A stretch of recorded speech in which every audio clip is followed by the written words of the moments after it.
और इस बीच बड़ी जानकारी मिल रही है, जहां आपको बता दें कि मध्य प्रदेश के मुख्यमंत्री हरदा जाने वाले हैं मोहन यादव। वहां पर जानकारी समीक्षा करने के लिए हरदा पहुंचने वाले हैं, क्योंकि जिस तरह की तस्वीरें आई हैं वो विचलित करती हैं। हादसा अचानक होने से कहीं ना कहीं आपाधापी का माहौल है। हरदा धमाके पर एक्शन में सीएम मोहन यादव नजर आ रहे हैं, जहां 24 घंटे में उन्होंने रिपोर्ट तलब की है। वहीं मोहन यादव अब खुद हरदा जाने वाले हैं, ये जानकारी मिल रही है। देखिए, 3 लोगों को गिरफ्तार किया गया है, लेकिन खामियां कहां पर थी इसकी तह तक जाने की कोशिश की जा रही है। घटनास्थल का निरीक्षण करने के लिए मोहन यादव हरदा जाएंगे, यह बड़ा अपडेट इस वक्त मिल रहा है। जिम्मेदार कौन है, इसको लेकर एक्शन में नजर आ रही है मोहन सरकार।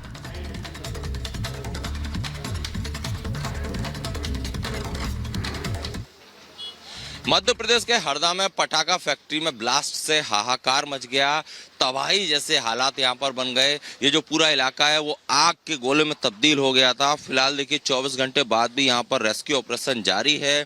यहीं पर पटाखा फैक्ट्री थी अग्रवाल बंधुओं की, जिसमें कि पटाखे बनाए जाते थे, भंडारण भी यहीं होता था, गोडाउन थे जिनमें भी आग लगी। एक के बाद एक कई धमाके हुए और धमाकों की तीव्रता इतनी तेज थी कि आसपास के घर भी उसकी चपेट में आए, राह चलते लोग भी ब्लास्ट की चपेट में आए। और इस भीषण हादसे में जो फैक्ट्री में ब्लास्ट हुआ, इसमें अब तक 11 लोगों की मौत हो चुकी है। करीब 200 लोग जो हैं उन्हें रेस्क्यू किया गया है। इसके साथ साथ जो 3 मुख्य आरोपी हैं, 2 अग्रवाल बंधु जो फैक्ट्री संचालक हैं, जो फैक्ट्री के मालिक हैं, उसके अलावा एक ठेकेदार, 3 लोगों को अरेस्ट किया जा चुका है। रेस्क्यू इस लिहाज से भी फिलहाल किया जा रहा है कि जो तो सत्यविजय की रिपोर्ट देख रहे थे आप, जो बता रहे थे कि किस तरीके से वहां पर अभी स्थिति बनी हुई। सीधे रुख करते सत्यविजय का। सत्यविजय, जहां पे एक तरफ मोहन सरकार एक्शन में है, तो वही दूसरी ओर एफएसएल की टीम पहुंची है घटनास्थल पर और वहां पे साक्ष्य जुटाए जा रहे हैं। यानी कि जिसने लापरवाही बरती है या जिस तरीके से यह हादसा हुआ है, उसके कारणों को ढूंढने का प्रयास भी किया जा रहा है। क्या जानकारी? जी हाँ, बिल्कुल। देखिए, लगातार जो घटनास्थल है यहाँ पर मूवमेंट है। कुछ देर पहले एफएसएल की टीम पहुंची थी। एफएसएल की टीम ने यहाँ से वो सबूत, वो सुराग जुटाए हैं जिसकी वजह से हादसा हुआ।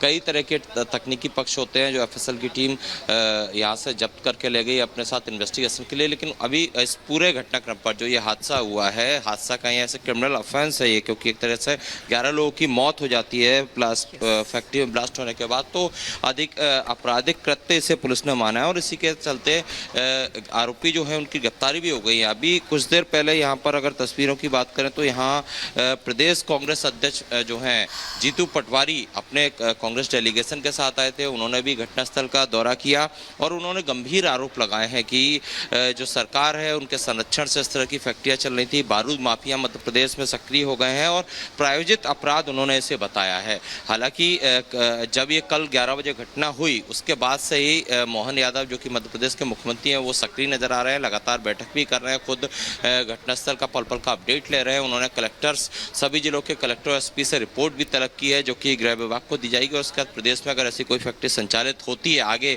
इस तरह के हादसे ना हो, इसके लिए उसकी रिपोर्ट भी तलब की है। और करीब 2:30 से 3 बजे के बीच मोहन यादव भी हरदा पहुंचेंगे, घायलों के परिजनों से मिलेंगे, घटनास्थल भी वो आ सकते हैं। लेकिन बड़े सवाल वही है कि आखिर हादसा जो हुआ उसके पीछे लापरवाही किसकी? कई झोल नजर आ रहे हैं। पहले भी इस तरह की घटना हो चुकी, कुछ लापरवाहियां बरतने की बात भी सामने आ रही है। इसको लेकर रिपोर्ट भी तलब की है मोहन सरकार ने। लेकिन जिस तरह की घटना हुई है वो हैरान करती है। गिरफ्तारी हो चुकी है, लेकिन गलती कहां हुई, चूक कहां हुई, ये सबसे बड़ा सवाल है। जी हाँ, देखिए, जो गलतियों की ही मैं बात कर रहा हूँ कि हरदा जिला प्रशासन जो है उनकी भी लापरवाही साफ तौर पर देखी जाती है, क्योंकि कई अधिकारी ये मान रहे हैं कि जो फैक्ट्री है वो अनफिट थी, उसमें कई अनियमितताएं थी, कई कमियां थी। लाइसेंस होने के बाद भी कई तरह की गड़बड़ियां यहाँ पर की गई थी। पहले भी इस फैक्ट्री में जो यहाँ पर फैक्ट्री हुआ करती थी, अब ये चूँकि मलबे में तब्दील हो गई, यहाँ पर हादसे हो चुके हैं। और जो मुख्य आरोपी है राजू अग्रवाल, उसे 3 लोगों की मौत के मामले में सजा भी हो चुकी है। फिलहाल वो जमानत पर है। तो इस तरह से के पास लौटेंगे, लेकिन देखिए एक और तस्वीर सामने आ गई है। हरदा हादसे का एक नया वीडियो सामने आया है। धमाके के बाद भागते दिखाई दिए हैं लोग, जान बचाने के लिए भगदड़ मच गई। हालात किस तरीके के बन गए, तस्वीरों में देखिए आप किस तरीके से यहाँ पर जो स्थिति बनी, जिस तरीके से ब्लास्ट हुआ, विस्फोट हुआ, बहुत सारे लोगों को भागने का मौका तक नहीं मिल पाया। कुछ लोग ऐसे थे जो दूर से देख करके भागते दिखाई दिए। इसके बाद देखिए कि विस्फोट के बाद का ये वीडियो सामने आया है। अब बहुत तेज आवाज के साथ यहाँ पर विस्फोट हुआ। ब्लास्ट हुआ तो अंदाजा आप ये लगाइए कि कितना बड़ा ये हादसा रहा होगा, क्योंकि देखिए आप किस तरीके से जब ये हादसा हुआ उसके बाद बहुत दूर पर भी जो लोग मौजूद थे वो भी भागते हुए दिखाई दे रहे हैं। भगदड़ के हालात बचे हुए हैं और लोग यहाँ पे जान बचाने की कोशिश कर रहे हैं सलोनी, और देखिए ये अपने आप तस्वीर डराने वाली है। किसी की आप बीती है जो हम तस्वीरों में दिखा रहे हैं, क्योंकि कोई शख्स ऐसे भाग रहा है, वो अपनी जान बचाकर भाग रहा है। एक बार सुनवा देते हैं कैसा माहौल था, कैसे वहां पर अफरा तफरी मची हुई थी। 12 फरवरी को छपरौली जाने वाला कार्यक्रम भी यहां पर रद्द कर दिया गया है, यानी कि जिस तरीके से अभी सीटों को लेकर रसाकसी दिखाई दे रही है, मंथन किया जा रहा है, नाम तय किए जा रहे हैं, मीटिंग चल रही है, इसको देखते हुए जो आगामी कार्यक्रम है वो यहां पर रद्द कर दिए गए हैं। 12 फरवरी का छपरौली जाने का कार्यक्रम था जयंत चौधरी का, वो यहां पर रद्द कर दिया गया है, यानी कि अब तक जब तक कुछ तय ना हो जाए तब तक सब कुछ यहां पे कार्यक्रम रद्द होता दिखाई दे रहा है। सीधे रुक करते हैं राघवेंद्र का। राघवेंद्र, जो कार्यक्रम रद्द कर दिए गए हैं, क्या माना जाए, तय करना भी मुश्किल हो रहा है जयंत चौधरी के लिए, या फिर जो शिवपाल यादव कह रहे हैं कि नहीं ऐसा कुछ भी नहीं है, सब कुछ ठीक है, इसी को मान लिया जाए? देखिए उत्तर प्रदेश की जो राजनीति है बहुत तेजी से करवट ले रही है, क्योंकि सामने लोकसभा का चुनाव है। जैसा कि कल दिन भर यह खबर हवा में तैरती रही कि जयंत चौधरी की भाजपा की मुलाकात हुई है। किससे मुलाकात हुई, कहां मुलाकात हुई, बात पुष्टि नहीं हो पाई, लेकिन यह चर्चा रही कि 4 सीटों पे बातचीत चल रही है। 4 सीटों का नाम भी हम लोगों ने सूत्रों के अनुसार उस खबर को चलाया था कि दावेदारी इनकी कहां हो सकती है। लेकिन अखिलेश यादव ने पहले ही इनको अपने गठबंधन का सदस्य माना है और 7 सीटों का ऑफर किया है। लेकिन जयंत को पता है कि 7 ले लें या 10 ले लें, लेकिन जीतना नहीं है तो क्या मतलब है। तो जीतने वाली पर भी अब वो रास्ते आगे बना रहे हैं कि हमें 4 ही मिले, लेकिन वो जीतने वाली सीटें हों। और आज जब विधानसभा में शिवपाल से पूछा गया कि भाई जो खबर चल रही है आपके साथ थे जयंत और इनकी चर्चा चल रही वो बीजेपी के पाले में है, उन्होंने कहा कि जयंत चौधरी एक सेकुलर नेता हैं और हमारे साथ हैं, खुल के हमारे साथ हैं और हम लोग मिल के चुनाव लड़ेंगे और एनडीए को हटाएंगे। तो इस तरह की बातें हो रही हैं, लेकिन कहीं न कहीं खिचड़ी अलग से पक रही है, राजनीतिक जमीन अलग से तैयार हो रही है।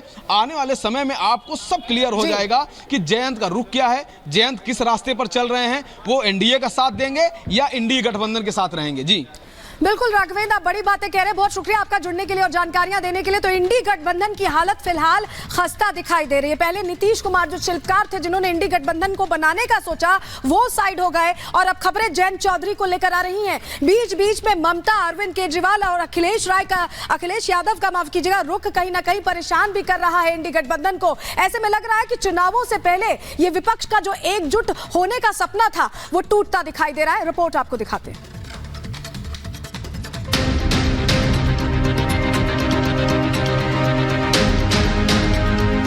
सबसे बड़े चुनाव की दस्तक से पहले सियासी पार्टियां शह और मात के खेल में जुटी हैं। एक तरफ विपक्ष अपने को जितना एकजुट होने का दावा करता है, उतना ही उसकी एकजुटता की मीनार ढहती जा रही है।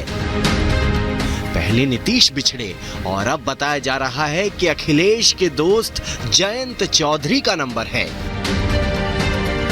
सूत्रों के माने तो जयंत चौधरी एनडीए में शामिल होने वाले हैं और बीजेपी ने जयंत चौधरी की पार्टी आरएलडी को यूपी में 4 सीटों का ऑफर दिया है। सूत्रों की माने तो बीजेपी ने मथुरा, कैराना, बागपत और अमरोहा सीट आरएलडी को ऑफर की है। ऐसे में सवाल ये है कि क्या इंडी गठबंधन का फेयरवेल तो नहीं होने वाला है। गठबंधन जो टूट रहा है वो कांग्रेस पार्टी की हठ धर्मिता की वजह से टूट रहा है, और मैं अपने राजनीतिक अनुभव जो मेरा 50 साल का है उसके आधार पर मैं कह सकता हूं, इनका गठबंधन ना टीएमसी से होगा, इनका गठबंधन ना सपा से होगा, और बहुत दिक्कतें आएंगी महाराष्ट्र में भी और तमिलनाडु। विपक्ष ने मोदी के खिलाफ भानुमति का कुनबा तो जोड़ लिया है, लेकिन उस कुनबे का कोई माई बाप नहीं है। जिसका जो मन कर रहा है वो करता जा रहा है। हालात ये हो गए हैं कि अब आपस में ही सीटों को लेकर लड़ रहे हैं। यही वजह है कि पीएम मोदी ने भी धन्यवाद प्रस्ताव के मौके पर विपक्ष में चल रहे घमासान पर चुटकी ली। और आप लोग जिस प्रकार से इन दिनों मेहनत कर रहे हैं, मैं पक्का मानता हूं कि ईश्वर रूपी जनता जनार्दन